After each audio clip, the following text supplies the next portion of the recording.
Felicitations! It is me, Felicia Day, and this is my podcast. Podcast number 48. You guys, this is the second inaugural to the camera podcast that I'm doing, so I'm recording this live. Lots of people are watching. Hundreds of people are watching. I'm not nervous. I'm not nervous because you know why?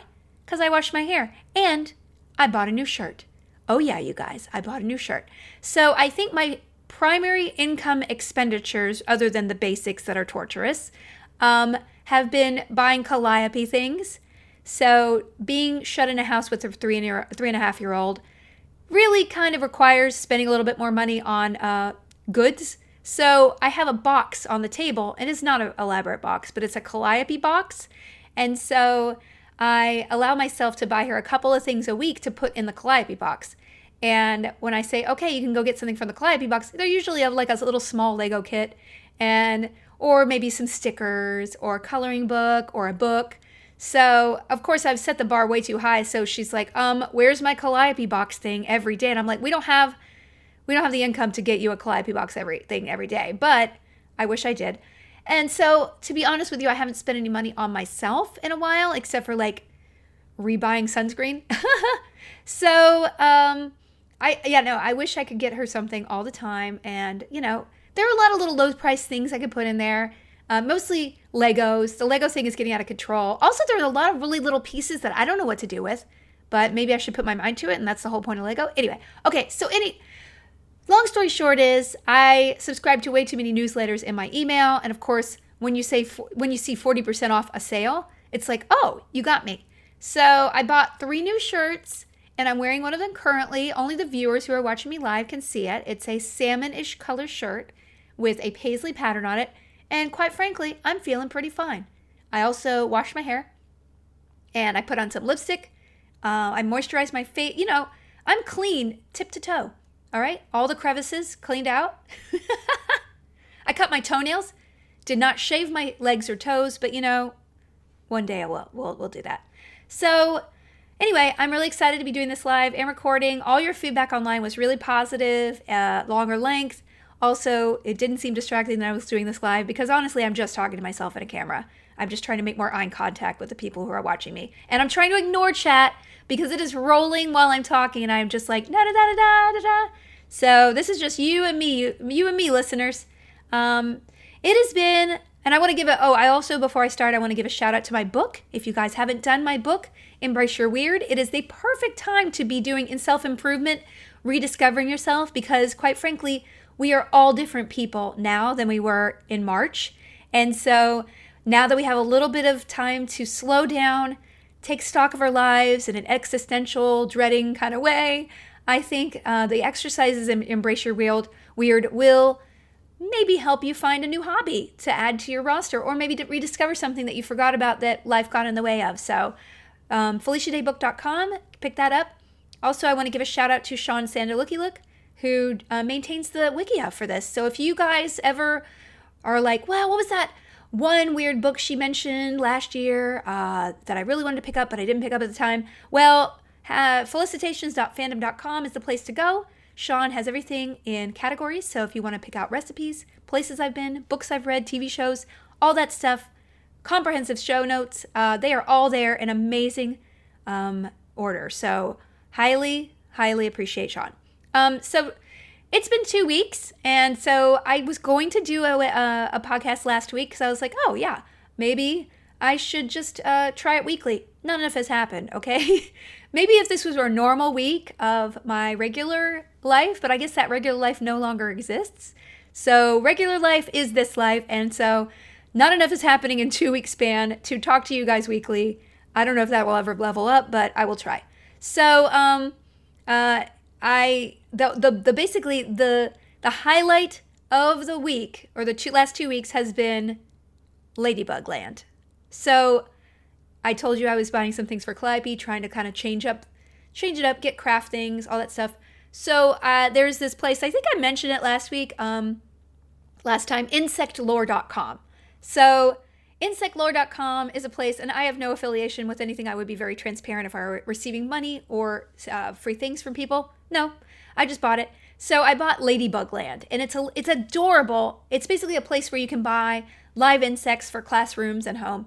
And so for like $30, I got a little habitat for ladybug larvae. And I got extra ladybugs because I guess the attrition rate is probably pretty high. I didn't count, but because I didn't want the child to know that basically 4 out of 10 of those little suckers would not grow up. But, that's not a life lesson I need to teach my child this young. She asked, actually, the other day, I think had sort of a crisis about death because we went to the tide pools in Malibu really early in the morning before people were getting there. And did I tell this story last time? I think it was last weekend. Anyway, I'll tell the story again. Anyway, we went up to Malibu. A friend of mine lives up there. We did some social distancing. We were very far away from them, but we did go down to the tide pools. We saw hermit crabs, which Calliope knew about because of ding, ding, ding, Animal Crossing. So there you go. I am educating my child somewhat with video games. So she was so thrilled to see them in person. She even picked some up, and it was quite a thrill. So being able to go out there made me realize, hey, let's just pick her up something special. So I got this Ladybug Land, and it was super fun. And basically the instructions are over a couple weeks, the ladybug are going to, they're little tiny dudes, and then they blow up. I'm not kidding. They just get to the point where they're just huge. And I guess we're on like a couple iterations of their skins because we're basically one step before the pupa stage, the pupa. I don't know how to say that without it sounding like pubic, and then I feel like I'm being naughty. No, it's a science term, guys, okay? Pupa. Pupa? Is it pupa or pupa? I don't know. Anyway, it's pupa. Pupa? Just whatever. I always call myself Poopy in the games. That's my avatar name currently because everyone took codex from me because I actually made a show out of it. So, pupa. Whatever. Anyway, so they come in a little tube and you get the little terrarium and you empty the larva into there and you watch them grow. And it is crazy. These little jerks, they really blow up, and you have to put water. They have this little pad in the middle that you drop water in, and like the visceral thrill. I'm not kidding. You guys, you should get one of these because the daily update of how these dudes are growing, dudes and ladies, ladybugs are growing is so fun. So actually the adults in the house are actually more excited about it. It's like, what are they doing today? So Calliope was also very interested, and they just blow up in size. And watching them drink, I gotta tell you, it's like, remember like years ago when like watching, puppies was really big. They had the like Eagle Cam and live stream. I don't know. If I live streamed these ladybugs, I'd probably get more views than anything I do because they're so cool to watch. Until you try to teach your daughter about the lesson of, oh, look, they're growing up. Look, and then they'll start fighting. And then, okay, so after about a week, they started attaching themselves to the outside of the globe to pupate? I don't know. Pupate. Okay, so anyway, they attach themselves into a little lump. And so basically, they're going to emerge from there as they metamorphosize. Like literally their body changes. Their whole entire body changes to another shape. I'm like, that would be amazing to be able to do. That's why that's how superheroes exist, because the idea that an insect can go and just literally like, oh, I'm going to just literally I want to turn into like Kim Kardashian for a day. That might be fun. I don't know what I do. Anyway, I just look at myself in the mirror and like, look what science did for me. No, it's fine. I'm not going to judge anybody. So they started to pupate. I don't know. But some of them weren't quite ready. They were still crawling around. And so I'm like, Calliope, look at that one. There was one on the wall that was a pupa, but it was like just turning into a pupa. And another one started coming over and like smelling it. I was like, oh, look, they're friends. He's going to pupa it. And then I'm like, oh, get away, because I'm not kidding. It was eating the other one. I'm not kidding. Mighty Morphin Power ladybugs, right? So it was eating the other one. I was like, yeah, why don't you go in the playroom? Because then it started like seizing and like trying to get away, but it was already half a pupa. So it started eating. I was so upset, you guys. I almost started crying. I was like, stop it. And I couldn't tap on the glass because you could drop the pupa. I don't know. You could drop the pupa on the floor, and it was just so horrifying, you guys. And Amy, the babysitter, and I were just like looking at each other like horrified because we were actually we're more into this ladybug habitat than anybody. And why would you start munching on your friend? There's so much food on the ground. There's water. I'm providing you sustenance. Why would you eat a friend before you metamorphosize? This is really upsetting to me. So nature is a cruel mistress. Ladybug Land is not. It's like the Lord of the Flies in there. So I saw a couple of them eat each other. It really upset me. I have to say it was, but yeah, why would you eat a friend, man? It looked like and honestly, it wasn't like, you'd think a big one would eat a little one. And there was a little one. I was like, I don't think you're going to survive, dude. You're way littler than the other people. I think that one actually pupated. Pupated? I can't say this word. It messes up in my brain. People are going to hate this podcast because I can't say pupate. Pupate? But why would you? So then why would you start munching on a person who's just trying to metamorphosize?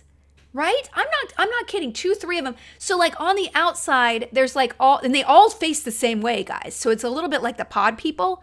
On the outside of the globe, they're just kind of vertical, facing downward, pupating, and then eating your friends.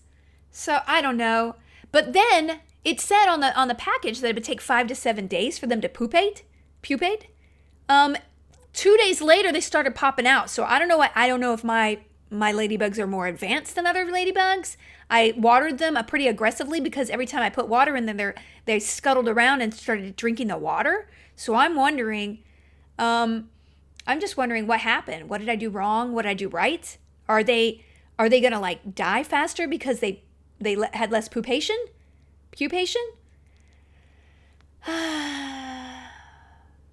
Whatever. So current status is about 12 of them have popped out of their pupation, and they are very pale ladybugs. And you can see them kind of like, it's like a pop out, and then they're really like milky and soft. And then as the hours have gone since yesterday, their shells have hardened, and they've gotten little dots on their back. And they went from, like in movies when a witch like is having a vision and their eyes go like all milky and stuff. It's real cliched. I don't know where anybody got that. Like they have like cataracts, really bad cataracts. That's exactly what they look like, but then they turn into ladybugs. So I don't know, man. I'm just recommending that adult or like these, and then also we're just gonna let them go. So like she really wants a hermit crab, and I'm not even sure if I don't know if it's moral to buy her a hermit crab or if I'm gonna kill it. Is she gonna be devastated if like, Shell the hermit crab, because she calls, she has Fishy and Swimmy. That's her stuffed fish that she goes to sleep with every night. And then she hasn't named any of these ladybugs. I don't know. Name the cannibal one Munchie, because he literally ate a friend. My theory is that there's one dude in there who just had an appetite for flesh. It's the Jeffrey Dahmer of ladybugs, and that dude was like, I'm gonna eat my friends, and then I'm gonna pupate, and I'm gonna be the biggest, strongest ladybug. So I don't know. I'm thinking maybe a betta fish, because I hear you can't really kill betta fish that well. But then I'm going to be responsible for feeding them. I'm not going to eat the fish, okay? All right. So that's basically what I'm telling you. If you're really bored at home and you don't want to play video games, just get one of these things. And then you can let go the ladybugs where there's some aphids, and then you don't have to care about them anymore, right? And you can buy more ladybugs in a little tube and just put them in there. So you can you can make a ladybug farm, you guys. And there's nothing wrong with ladybugs in the world, right? They eat aphids and a bunch of other things. So yep, that's way too long talking about that. What else? I've been having a lot of meetings lately, producing projects. And I just want to let you know, guys, and I'm telling this to myself, but also you guys, it's okay to let go of things that don't make you happy. It's okay to not like something that you thought you might like. That might have been impressive to other people. Let it go. Just let it go. Let it go. Turn away and stop the scheduling. Just stop it. And I am producing a couple of projects now. I took kind of when the baby was born, I just didn't have the creative strength to start my own projects. And I was like, well, I'll just work on other people's projects. And I have worked on amazing projects with amazing people. I have had an intermittent record of getting them set up, but it takes 3 years sometimes.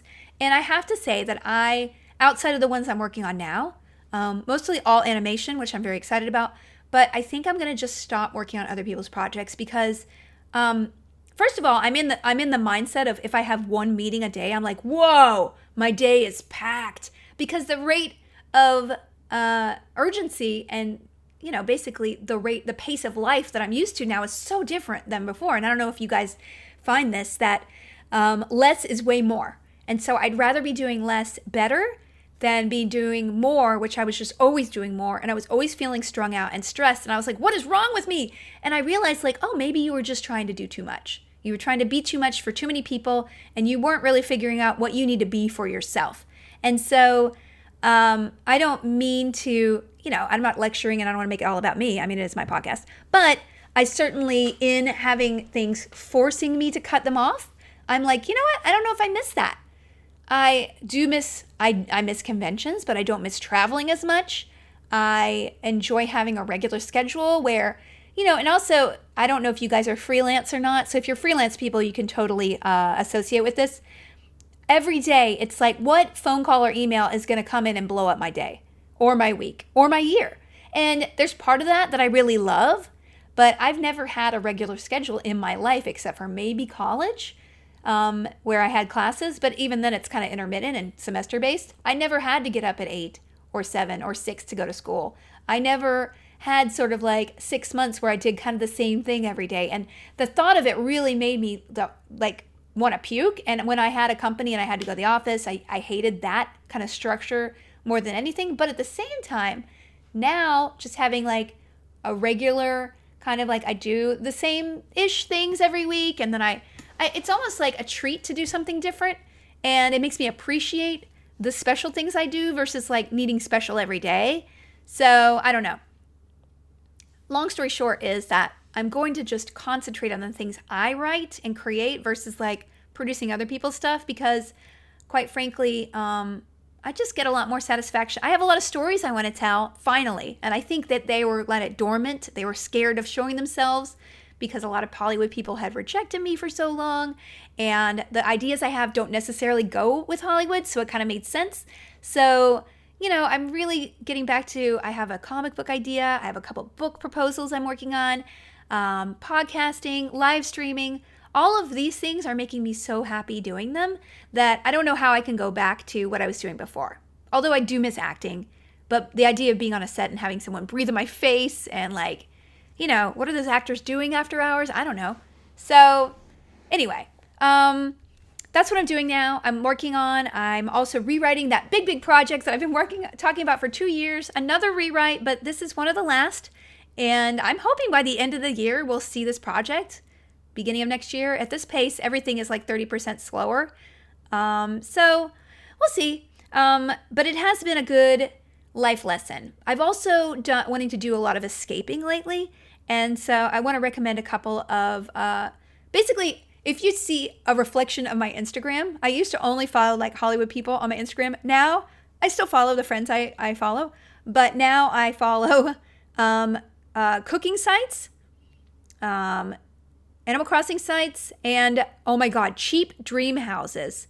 There's all these things, guys. And you know how much I love renovation shows. If I go out of town, it's Law and Order and HGTV only. I've never watched anything else but those two things on the road. So, yeah, it's okay to change your priorities. It's okay to change your priorities, you guys, because if you're feeling stable and happy, there is nothing worth trading that for whatever success you're trying to pursue. And a lot of it is perception of other people. You're trying to get fame. You're trying to get money. You're trying to get validation from other people. And that's where we get into this anxious state of mind where we're like, I'm not enough because that person isn't constantly giving me feedback and love and all these things that I feel like, even though I don't even know what I actually want to be showing the world. So, that's kind of why I wrote Embrace Your Weird. It's it was really a journey for me to figure out, hey, what do you actually want to do, Felicia? Who are you outside of pleasing other people? Because I think the internet sort of can get into a toxic feedback loop of I just need to be what you need me to be in order to be more popular and more successful. And that's kind of the business model of it. But psychologically, it starts yanking you out of your own body and you don't really know who you are anymore. So I feel so much more centered and happy now. And I can't say that I'm going to have a radically different life, but I'm certainly going to have a more curated life and not be running after things. Anyway, so back to cheap dream houses. So basically, it's an Instagram that basically is exactly what it is, cheap dream houses. So they'll list every day pretty much a different house in a different part of the world that's $100,000 or under. And like, you guys, we could all live in northern Denmark like so well right now. I mean, for the price of this one like addition in my house, like I could have a Swedish farmhouse, okay? Now, granted, it'd be cold as ass up there, and I don't like cold. I've never even seen snow, so, that's different. But they have things from Portugal and Spain and Italy, and some of it does need renovation, but at the same time, some of the prices are so crazy good. It's just, and the pictures are so wonderful. I don't know what I would do there. I mean, quite frankly, I guess I could do this there, and it would be so fun. And I could write books, and I could raise calliope, and she'll have an Italian accent after a while. Like, do you see how the fantasy keeps going and going and going? Exactly. So, I just love it so much, and I want to recommend everything about Instagram old houses, and that's all I care about. What else? God, you guys, I have the most boring updates, but I'm going to do it anyway because I think you guys are probably just as boring. So I cleaned my closets out, and I found a pool cue from when I was 14 years old. And this is a true story, and it flashed me back in a crazy way. So I was homeschooled, you guys, and my mom I love her so much. She's kind of a wackadoodle. I questioned some things she did when I was a child. So one of the things that we did was I had a dance studio in San Antonio that I went to, and after my dance classes, we'd go to a pool place called Diamond J's. And so Diamond J's, me and my brother would hang out there, and my mom, she was really good friends with the owner. She would just kind of sit there and chat while my brother played Street Fighter, and I played pool. And so my mom got me pool lessons, billiards lessons, with this guy. I'm not going to name his name because what he was doing was kind of illegal. And he was 21 years old. I was 14 years old. And for some reason, it was okay for me to kind of date this guy. I don't know, you guys. I really don't. I don't want to go into details about it. But, I mean, it was never, like, improper. But it was just like, what? Why was that okay? Don't do that to your child. It's not cool. Anyway, no, it's not the one who sucked my toes. I accidentally looked at chat. I'm sorry. Yeah, I kind of question why that was okay. But good thing, I guess he probably knew the legal reasons why it wasn't okay and nothing like that ever happened. But at the same time, he would take me to dinner and stuff. And I'm just like, I was 15, but still not appropriate. Yeah, it was gross. So anyway, but long story short, I did learn how to play pool really well. So I have this pool cue, and okay, so this is really the true story. So one year I got him this really nice Christmas gift, right? And I was probably 16, you guys. I was not No, I wasn't. I was probably 15. So anyway, I got him a present, and he literally, this is what happened. He was like, I don't know what to give you, so you can have my second best pool cue.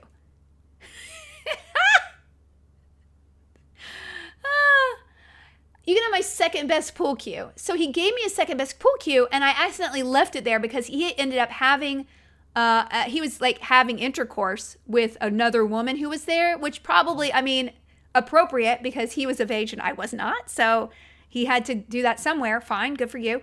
So I left it there, and then they sold that cue because it was a really nice cue, but then they gave me this other cue in exchange. And that is the cue that I ended up having in my my hall closet. So there you go. It's a cue stick. So it's a very nice one. Not as nice as the one that they sold out from under me when I moved away to go to college. So I only dated that guy for 6 months. And quite frankly, here's the true story. So I was dating him, and I guess I was dating. It wasn't really, I mean, like I said, I was 15. We didn't do anything mildly, majorly inappropriate, although all of it was inappropriate for the record. And like, this is why I think this is a really, I mean, if we want to really get to a deeper issue, like, why are teenage girls sexualized in a way that is completely inappropriate, and media kind of, romanticizes it, and we have a cultural problem with all of this that really, really needs to be dealt with. But anyway, also, people shouldn't probably do that at all. But what was my point?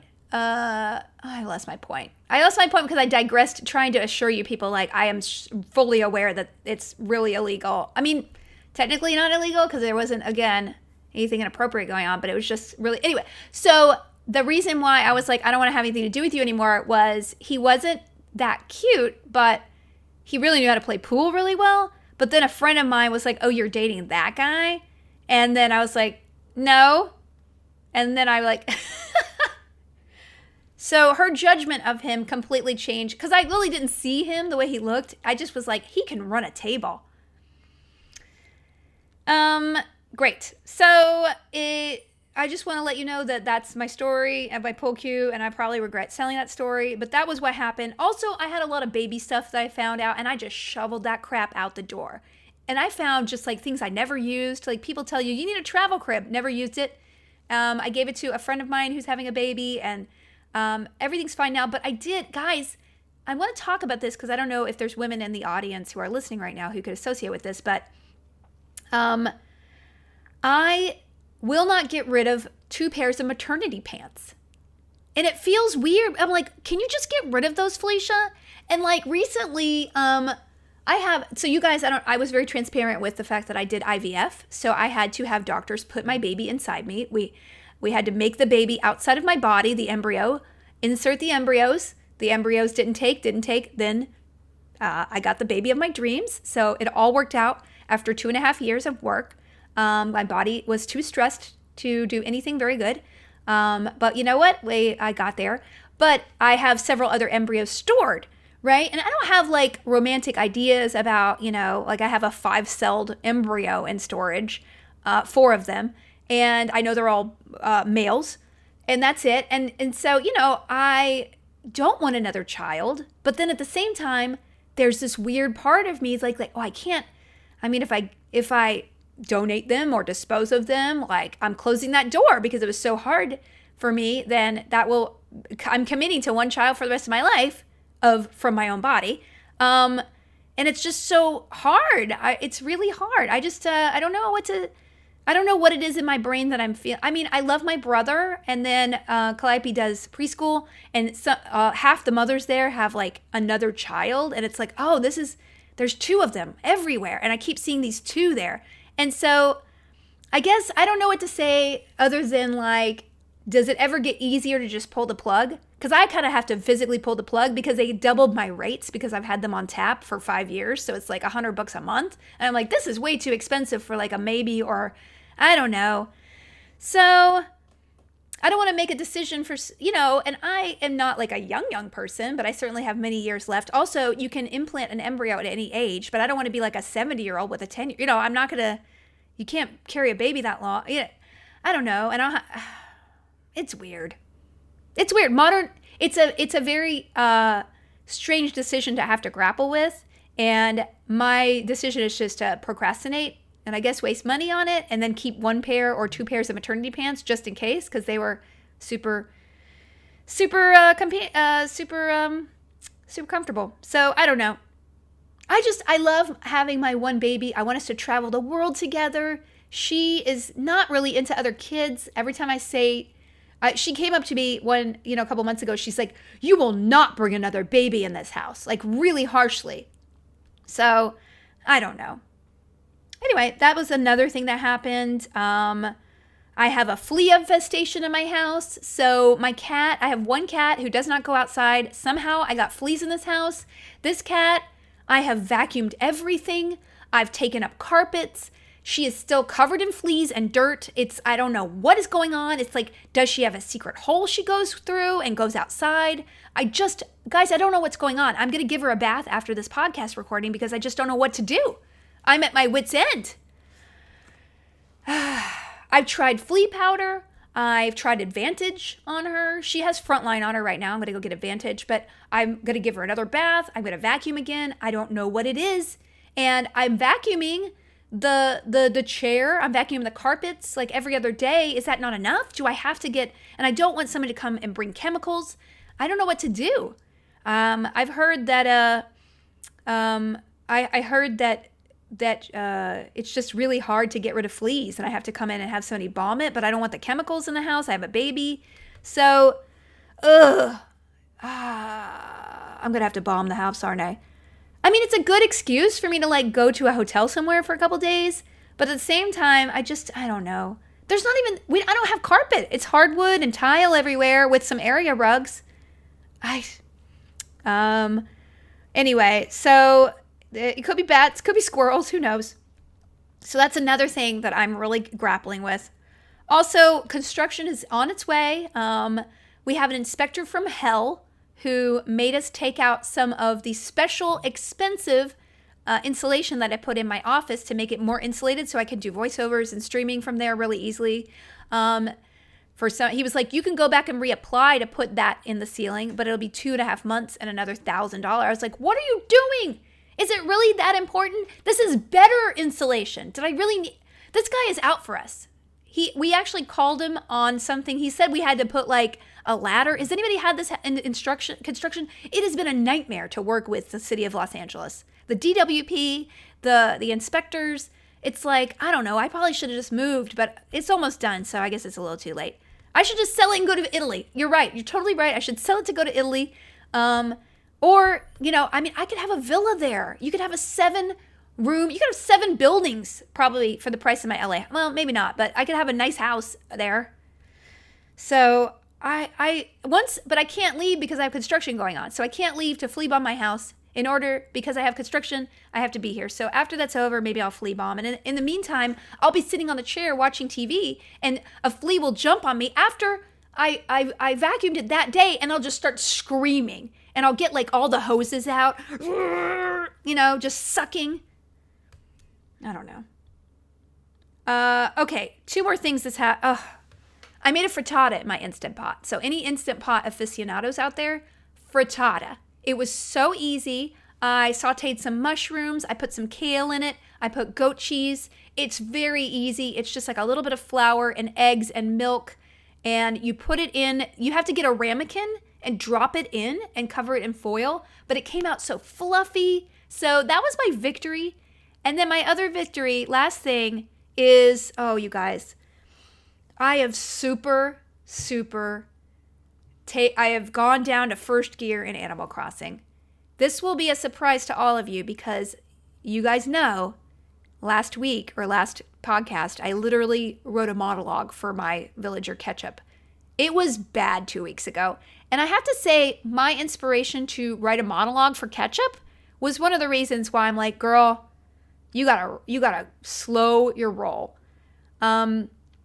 Yeah, it was, I think I have a very addictive personality when it comes to probably anything, but I've never done drugs, probably because of that. I think I would enjoy some aspects of, I actually wouldn't because the loss of control. I don't like getting drunk either. That's not exciting for me. Being completely in control of every aspect of a video game is very attractive to me. And that's why Stardew and Animal Crossing is so fun because literally every square inch is under my control. And that's why I think the uncertainty, I tell a lot of the people this who like come for advice, like I'm so anxious. I'm like, listen, your anxiety is going crazy right now because first of all, anxious people already live in the future. Second of all, we think we're going to predict the future with our anxiety. And those are the thoughts that are going through our head.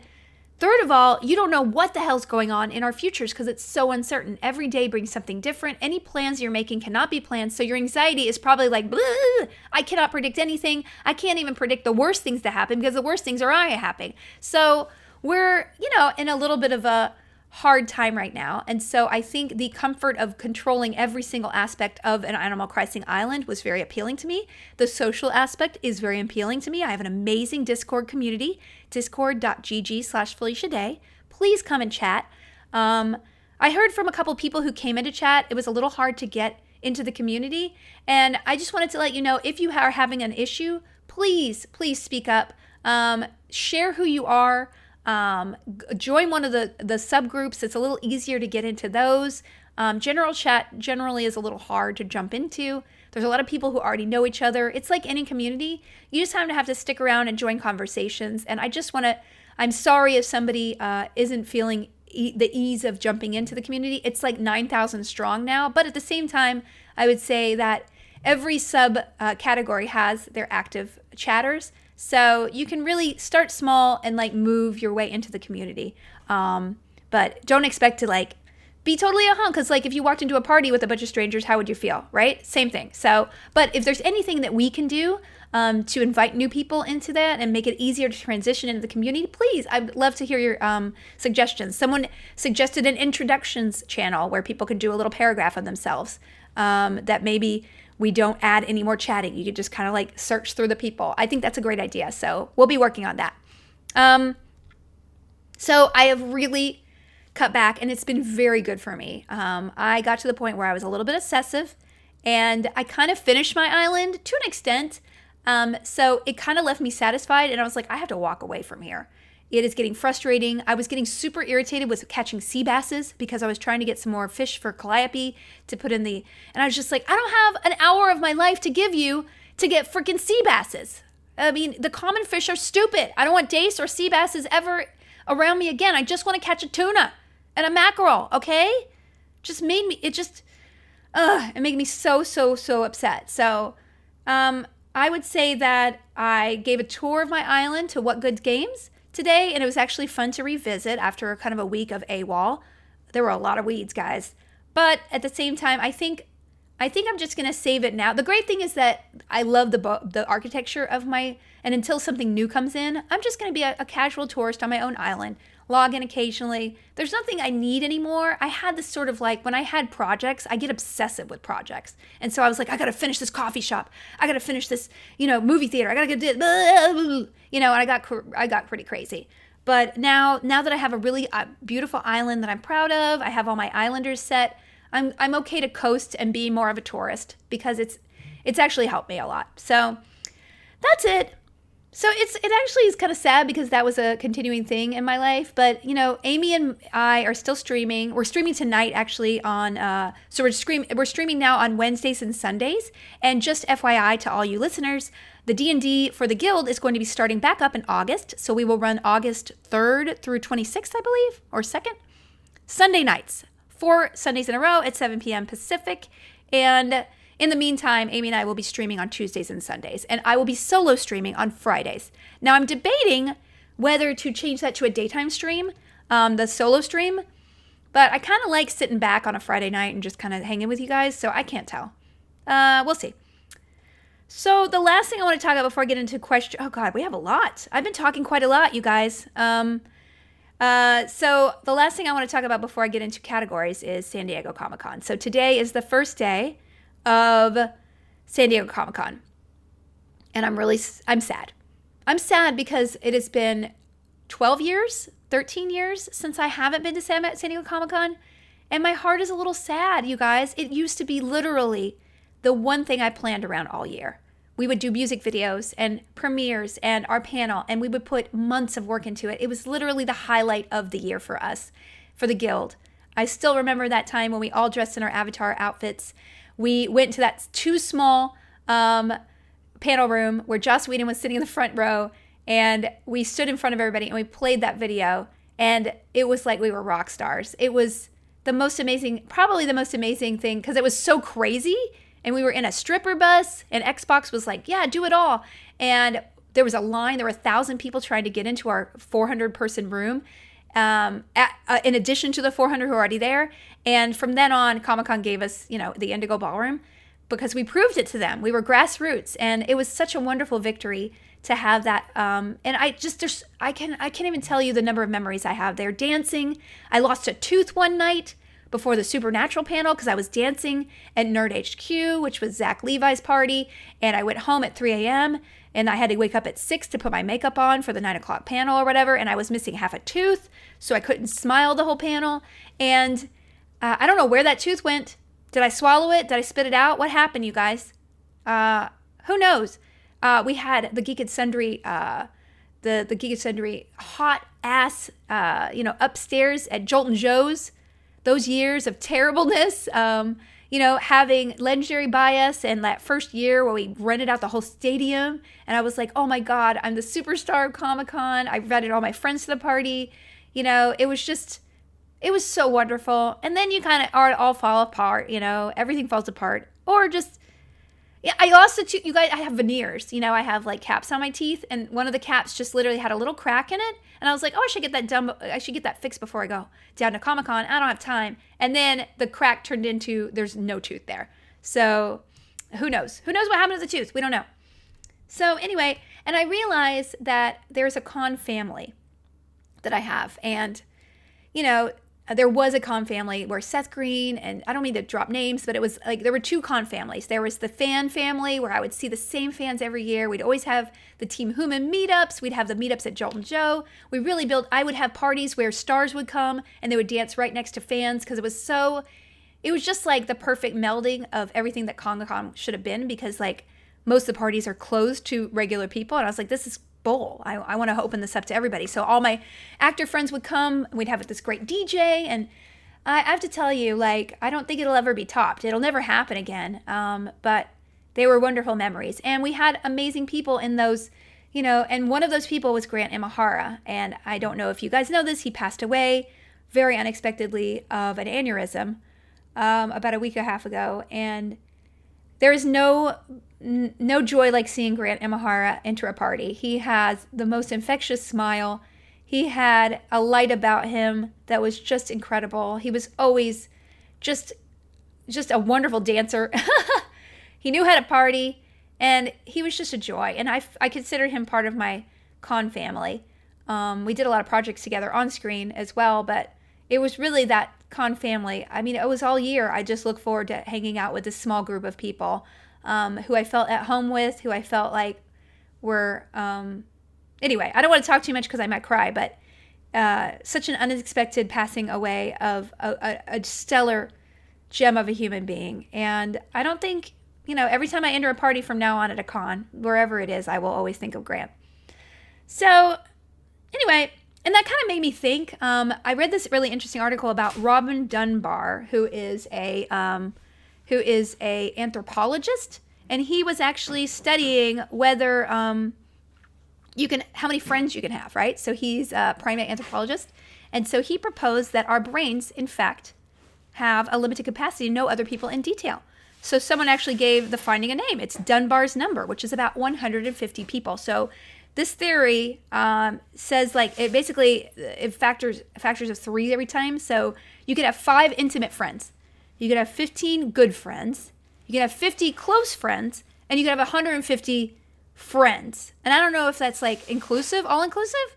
Who knows? So anyway, you could have 500 acquaintances and 1,500 people you could put a name to a face.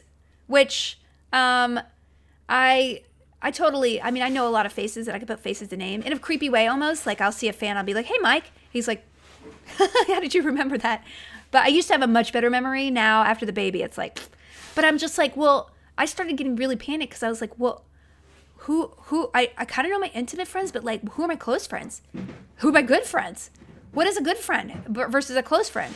Who's an acquaintance? And I'm like, oh, am I just an acquaintance with everybody? It made me a little bit like, it made me a little bit scared a little bit. Like, do I not?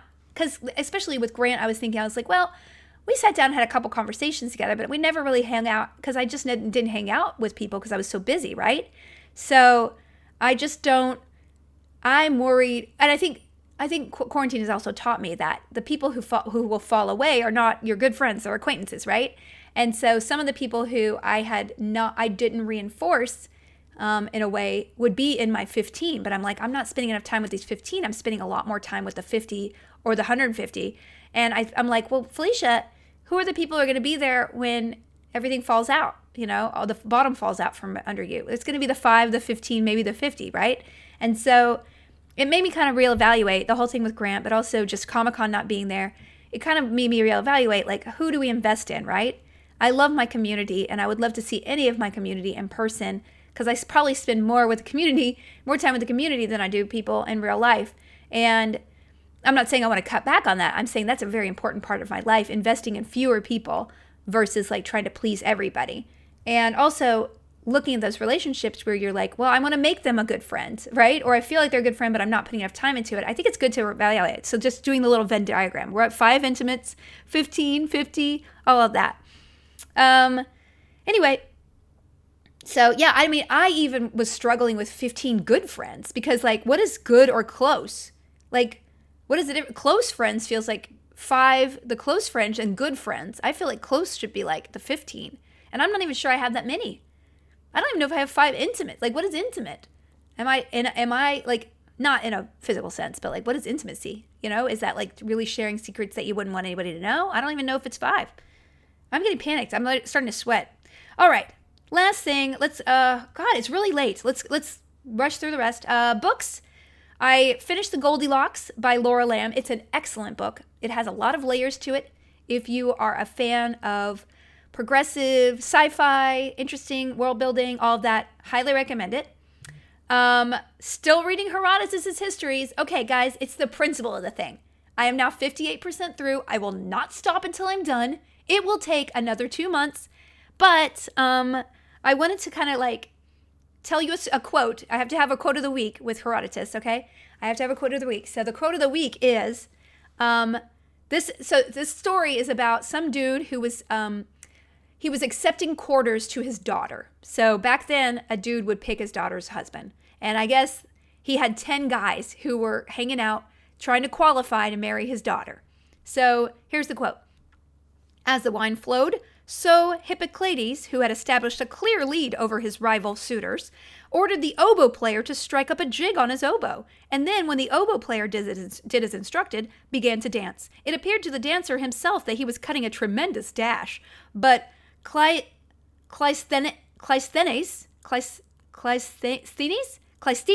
the dad, who was watching the entire performance, was signally unimpressed. In due course, Hippocrates paused in his dancing and ordered someone to bring in a table, on which, once it had been duly fetched, he began to perform some Laconian dance moves, then some different Attic turns before, finally, for his third trick, standing on his head on the table and moving the feet to the rhythm as though they were his hands. During the first and the second of these dance routines, Cleisthenes bit his tongue. The dad is like, okay, dude, appalled though he now was, witnessing such a shameless display of dancing at the notion of having Hippocrates as his son-in-law, he did not wish to make his displeasure public. But the sight of Hippocrates pumping his legs in the air to the music, however, was the final straw. Son of Tisander, he declared, you have danced away your marriage. To which Hippocrates retorted, Hippocrates could care less. And that was how the celebrated phrase first came to be uttered. So I guess Hippocrates could care less was like a catchphrase back then in Greek. And so this is Herodotus explaining why that catchphrase was used, right? So like if this is me, saying, oh, you're a typhoid Mary and explaining what the origins of a typhoid Mary was. And also Hippocrates talked about himself in the third person and he was dancing on his head. Like, what a douchebag. Or was he hot? I can't tell. Also, I got through 2 chapters of boring-ass preparation of the Second Persian War, but the Battle of Thermopylae was in here. And I got chills when I read this, you guys, because Leonidas is the hottest dude ever. If anybody's seen 300, basically, that's what I'm talking about. These 300 Spartans sort of stood between the Persians on this pass, and they were betrayed, and they died. But the way that it is written in here, it's fascinating. But also, there was an oracle that told him he was going to have to die, or maybe they just retconned that. Anyway, I just got chills reading the descriptions of it, and it was incredible. They also exercised naked and combed each other's hairs before they died, which is like such a human touch. It made me tear up a little bit. So this year-long, and also I'm going to listen to the Dan Carlin. He has a King of Kings podcast. If anybody's not listened to Dan Carlin, Hardcore History, it is like comprehensive. It is like a 2-hour, kind of like this, but it's a very comprehensive podcast, and it's pretty amazing. And the deep detail with which he goes into these battles is incredible. He really will describe the way the battles happen very interestingly. So I would highly recommend it. And I'm going to be listening to that podcast just about the Battle of Thermopylae and Xerxes. Because, I imagine, I was like, Xerxes, the creepy dude from 300, but he was a fascinating character too. So anyway, interesting. I also, the other book I read over the last 2 weeks was The Turnip Prince and Other Newly Discovered Fairy Tales by Franz Xaver von Schonwerth. Franz Xaver von Schonwerth. So basically, and he was a oral traditional storyteller collector. So this was lost for hundreds of years, this collection of fairy tales that he collected from Bavaria.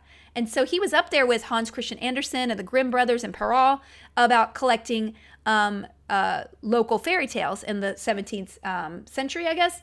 But he was lost for hundreds of years. And so I was reading this because I was just kind of interested. And these are creepy, you guys. So they're unedited. So they're unsanitized. And so there are some crazy ass things in here, like cutting people in two. They're violent as hell. Like people get torn into to pieces by four horses. There's one I'm going to read you like two excerpts. There's one where Hans is a familiar, like kind of a dim bulb kind of character that pops up in several stories here. And Hans is, so the setup for the story is that Hans is this really dumb kid and his parents just give him away because people just give away children in this really easily. Like, I guess they were cheap back then. And so Hans's master decided to send the farmhand to a haunted mill. He was told to grind some grain over there. When the clock struck midnight, there was a knock at the door. Hans shouted, "Come on in!" 12 fellows marched in and sat down at the table to play cards. Hans watched them carefully and discovered that they were all cheating. Without further ado, he grabbed one of them by the shoulders, took him over to the mill, pulled his pants down, and ground his buttocks down with the millstone. Then he carried him back up the stairs and sat him down. The horror-struck comrades fled, and Hans returned home with flour. The husband and wife the husband and wife now despaired of ever getting rid of this kid Hans. They decided to send him to hell to bring back some money they had loaned the devil. The devil refused to pay back the cash and started a quarrel. Hans came running towards him with the ground-up buttocks of the fellow from the mill and shouted, "You can't get anywhere with this lad." So the devil gave him the money. It's really weird, you guys. Butt flour. Yeah, he made some butt flour. I don't know what the hell that is. So basically they're unsanitized. And like, there's one where it's called The Wolves. And basically the mom would send, was kind of just a total bee. And during the meal, during the meal, the prince jokingly asked his princess how to punish a mother who threw her sons to the wolves because this princess did it. And she answered she should dance to death in red-hot iron shoes. And that's happened to the princess. And then the boys cheered, who were her children, and everybody lived happily ever after. So, like, none of this is cool. But it's fascinating. It's fascinating because I guess these are just people telling stories, and there was a lot of death in them. And people were just totally casual about being drawn and quartered. And those are fairy tales for you. So, old stories are just horrifying. It's true. So let me see. I've been playing Ooblets. So highly recommend that game if you are into Stardew Valley or Animal Crossing. Ooblets is like the uber hipster version of those. I can't tell if they're actually honest about this, if they're tongue-in-cheek about it. It is over-the-top cutesy, so I think they're actually making fun of the genre, but at the same time, it's fun. You have little animals, and they have dance-offs, and it's super fun, and I can't wait to stream it again on Friday, so there you go. And then for TV, I didn't watch a lot of TV. I did watch 3 episodes of Perry Mason. Okay, I'm sorry, but you guys, if you've read my autobiography, you know that Perry Mason is very close to my heart, okay? Perry Mason is very close to my heart. And unfortunately, whatever they're doing with Perry Mason is not my style. It's beautifully shot, but Della Street is supposed to be in love with Perry Mason. Everything's just so slow. There's so many war flashbacks. Nobody needed this much Perry Mason origin story, okay? Paul Drake is an amazing actor, but like, he's a cop in this version, and they haven't even met. Like, okay, here's my question. Law and Order does a case a week. That might be too fast. Why do we have to do one case in 8? Why can't it be a happy medium? You do a case in 2 to 3 episodes. So we're not completely bored when you're just like stretching it out. So also Perry Mason is not my style. I had a crush on him in the books. Still not the guy I want. And I know that the miniseries is closer to the books, but that's not my Perry Mason. Okay. Questions. Let's do some questions because I've been talking for over an hour right now. James Webb asks, oh, I even have these. James Webb asks, let's see. I have some. Hey, have you ever asked a con if they would like to have you as a guest? Okay, so I'm going to do 4 or 5 questions. Also, before anybody leaves, my next broadcast live will be August 4th at 3 p.m. on a Tuesday. So I'm changing to Tuesdays to do live felicitations podcasts every other Tuesday. So just FYI. As always, check my Discord for updated schedules. Sometimes I have things happening, but it's quarantine, so I don't really have them happening. So Tuesdays at 3 p.m., Wednesdays at 7:30 p.m., Fridays at 7:30 p.m., and Sundays at 7 if there's Guild, D&D, or 7:30 if there's not. So that is my new Twitch streaming broadcast. I do have the schedule on my Twitch page and on my Streamlabs Countdown. So thank you very much. James Webb, have you ever asked a con if they would like to have you as a guest? Yes. I did want to go to C2E2, and many years ago I asked them if they would have me, and they did, and it was an amazing experience, and I loved it very much. I'm going to sit up. Oh, my butt. I've been streaming too much.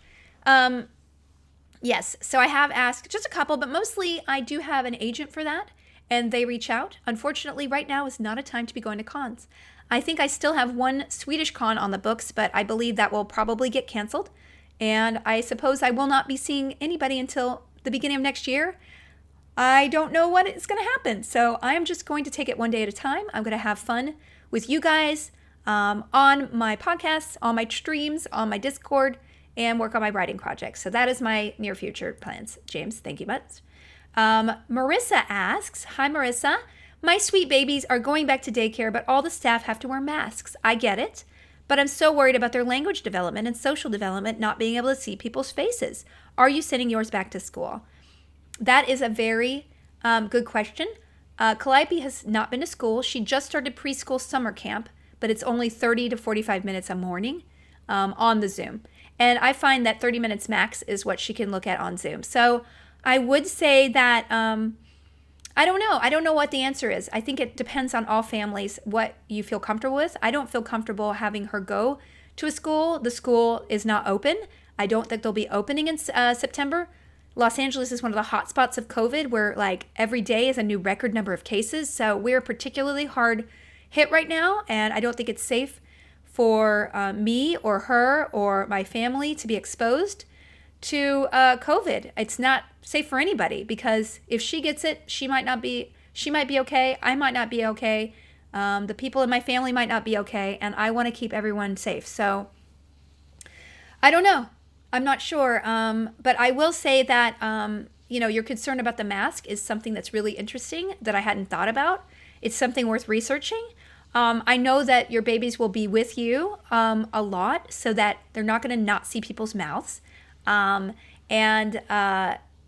who knows, it might develop their oral skills a little bit better. But I do, it is a lot of social cueing that we learn in life is through the eyes and the face. It's a really fascinating, there's a lot of fascinating books about that. Just reading body language. We have micro muscles in our face that can convey a lot more. That's why we have, it's called thin slicing. When we see another person, everything about their face and their body, instantly within a quarter second, I believe, we evaluate that person and it ding, ding, dings the things that we kind of perceive about them and we categorize them. It's called thin slicing. It's really interesting. So I would say that it could be a challenge, but I don't think everything's going to go so long term. Like if you think about societies where women have to cover their faces, which I have my opinions about, but at the same time, I don't necessarily know if there's any societal impact with that being a requirement. It would be really interesting to look that up, the science of it. But I would say, I was homeschooled. I didn't even study. I did fine. The short term for a baby, they can adapt in an instant, right? If you take them to a foreign land, they'll be able to pick up the language in 6 months versus you probably will never be fluent. So never underestimate the elasticity of your baby's minds. I think they're going to be fine. But you know what? You're a great mom for worrying about that. Scondi42 asks, hi, Felicia. I want to get back into Embrace Your Weird. I got your new book for Christmas this summer. I was so excited to dive in, but then quarantine ennui hit me hard and I stopped doing much of anything except sewing masks and freaking out. I'm in a much healthier place right now and I want to get back into Embrace Your Weird. Would you recommend starting back at the beginning after a long break or just jumping back in where I left off? Thanks for the podcast, Discord, and generally being awesome. Thank you, Scondi. I would recommend, at the very least, go back and do the exercises again. Do them on a separate piece of paper because you are not the same person you were 3 months ago. None of us are. And we might be better off, we might be worse off, but at the same time, you're not the same person. We are a different person each day, but when you go through trauma and an unexpected upheaval and things that you can't control in your life, this is where people really are tested and are forced to change. So I would go back and just at least do the exercises because the exercises are really meant to get to know yourself better. And you probably don't know who this person is who you're becoming. You might still be in panic mode and you can never know that person. You have to be calm in order to know yourself and get in touch with your creativity. So I would say whatever helps you center yourself, be calm and be open to new experiences and a new you. And that's what I would do. So at the very least, do the exercises again because I guarantee you they might be different. And that will be a fun discovery for yourself. Next question. Joe Bangles.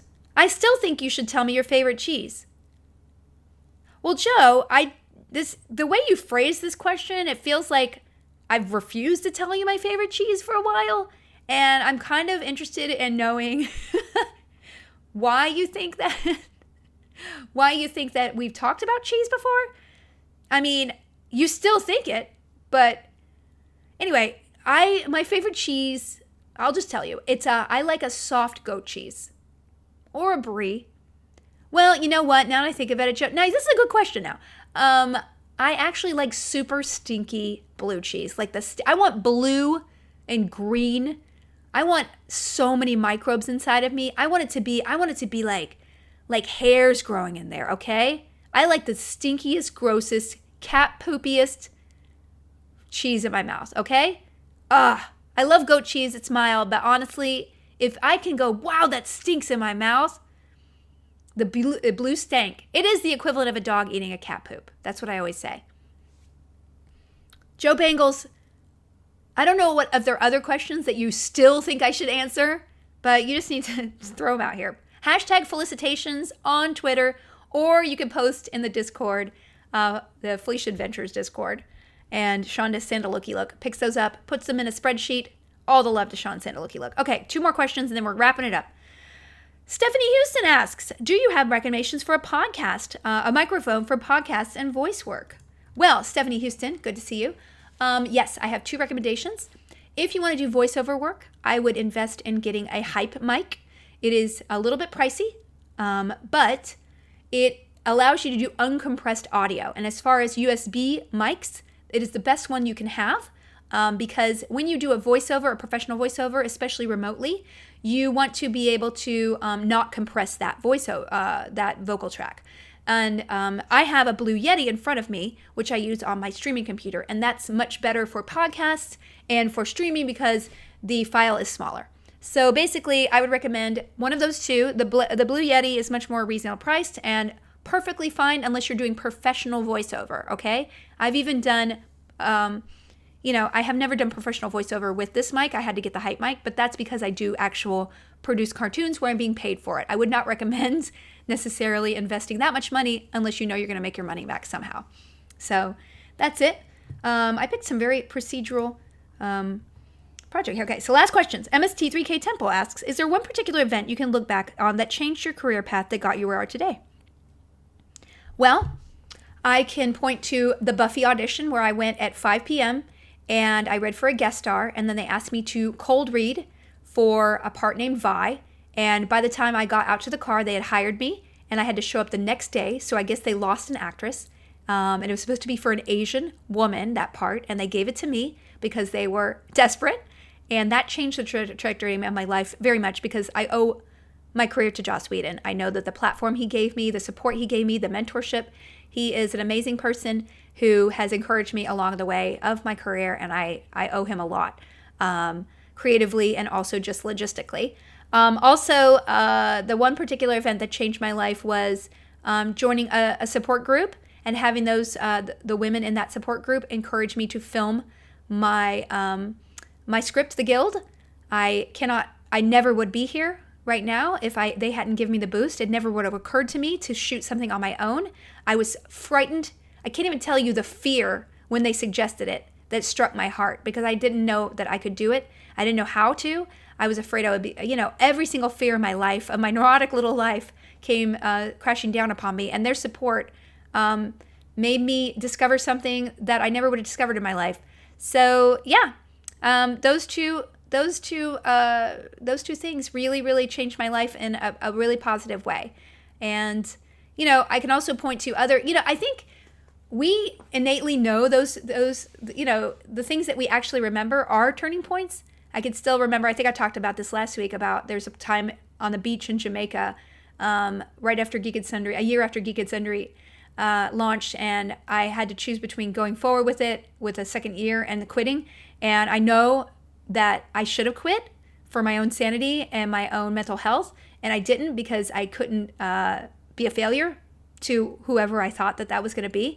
And ultimately I made a lot of great stuff, but I know that mentally I paid the price for it.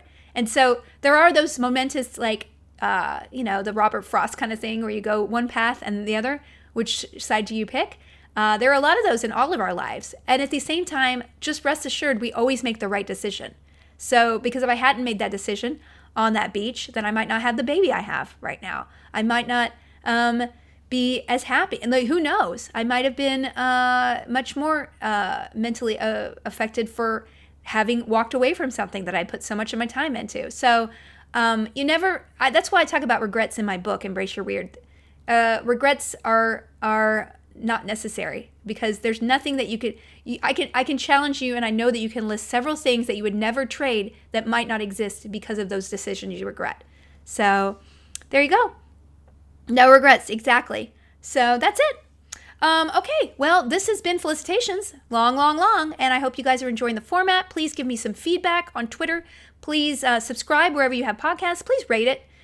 This is not a professional production. I don't have any ad sales or Patreon or anything. If you'd like to support me, please spread word, and subscribe on Twitch if you like it. And if not, if I have a t-shirt, pick it up. That's all. Thank you very much. I will see you guys later. Bye.